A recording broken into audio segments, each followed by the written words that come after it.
Hi, Jen Elledge here, sexual health expert and founder of the Talk Institute. Here to do another book review on I think one of the most popular books that I have seen parents read to their girls. And this book is called The Care and Keeping of You, the Body Book for Girls, written by writers from American Girl. And you probably have, if you have a daughter, you probably have American Girl products, or they've already read some of their books. So this is a really easy book to introduce to your girls. And what I love about it is it's a full body book.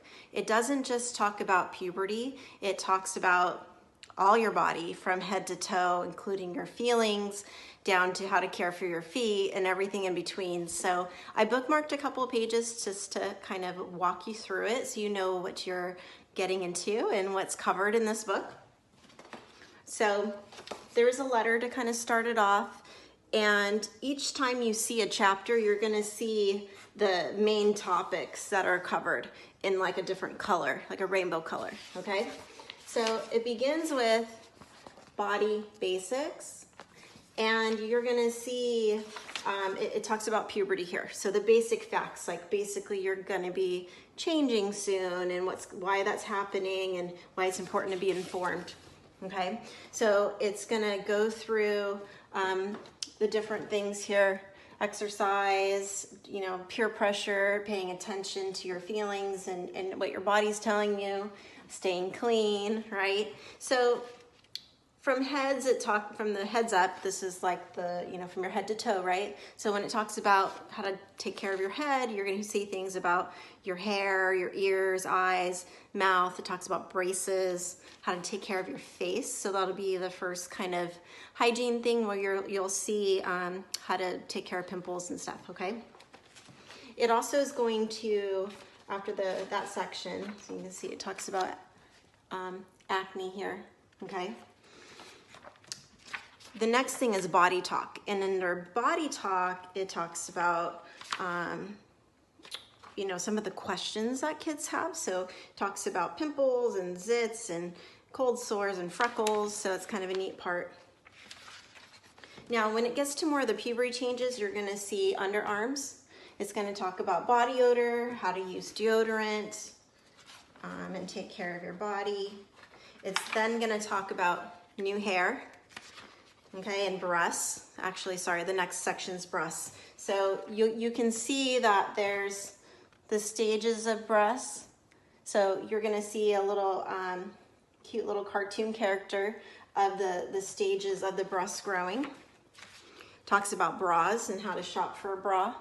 You can see the finding your size and doing your measurements. It's kind of neat.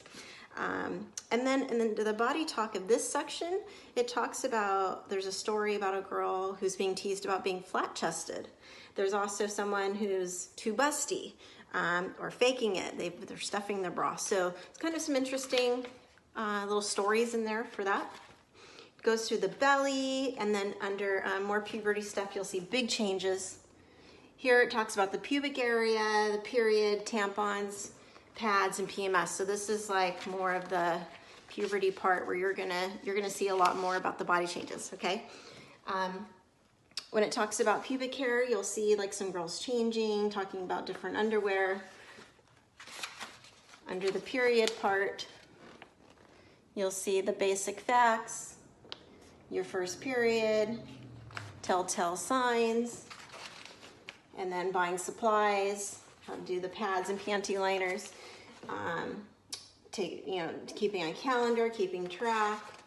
Now, this next page, it's page 76 and 77, of all the feedback from all the parents that I've spoken to who have used this book, this is the page that makes some families uncomfortable. And most families are totally fine. It's not bad. It just talks about how to insert a tampon. But you can visually see the vagina a bit, okay? So if you can see here, you can see the vulva. It's gonna be a little animation, cartoon character of the vulva. And then you can see it putting into the vagina, and you see the pubic hair and stuff. So, don't let this hopefully you're fine with this.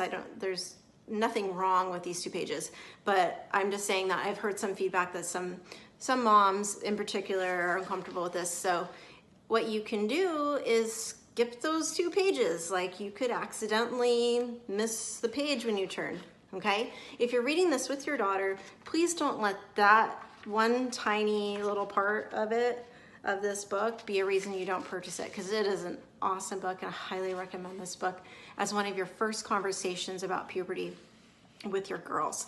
So I would say about 8 years old, 9 years old. If you have a curious child who's asking lots of questions already, maybe 7, you know, this is a great first book. I don't think it has everything that she's gonna need to know about her period, but this is a great introduction, okay?